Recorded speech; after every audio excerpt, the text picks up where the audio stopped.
I sort of knew I wanted to be in this business from literally I was about 5 or 6 years old.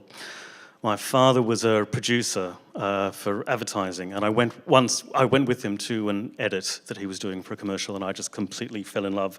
Had no idea about the actual, I just said, whatever is going on in this room, I want to be a part of it. And that's sort of what happened. I finished secondary college, was ready to go into university. I got a week's work experience at a television station in Melbourne, and they said, would you like to come back and have a job? I mean, it was just a production runner on the floor. So I deferred my uni course, and as I tell my mum, I'm still deferring it now, just in case this doesn't sort of work out. And then spent a couple of years sort of learning the ropes in Melbourne, and then a chance encounter with Sony actually to do some product demonstrating in Amsterdam at the IBC trade show was kind of my leap to come over to the Northern Hemisphere, because I was completely in love with British comedy, British drama.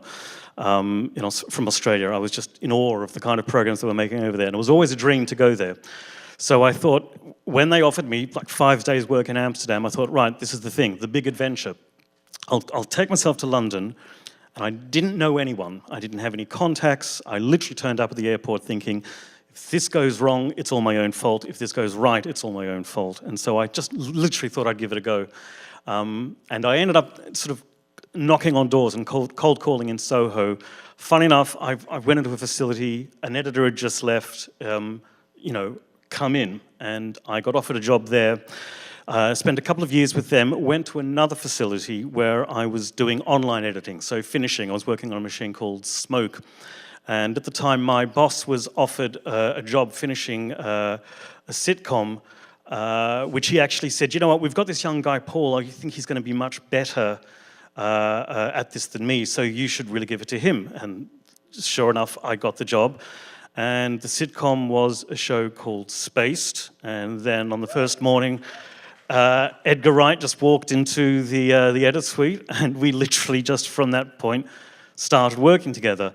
That was onlining the first series, and then I subsequently wanted to move from online editing to sort of pure editing.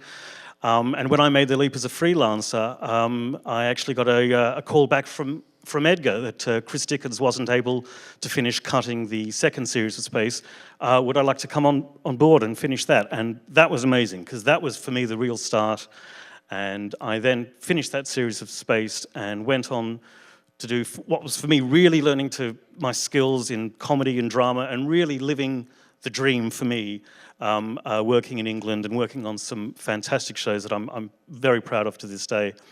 Until once again we got the call from Edgar in 2009. He said, come on board, and I've got this little film, Scott Pilgrim, you might want to take part in it. And John and I, we'd already worked together actually on some TV shows. I think we did Peep Show or a couple of other things together before, and Look Around You. And then we did Scott Pilgrim, which is quite an interesting film. I'm sure a few of you may have seen it. And that's really then projected me into a career as a film editor. And I've been very lucky and very grateful, especially for Edgar, who keeps saying, hey, come and work on this other interesting project I've got. And so here I am now, I have to say.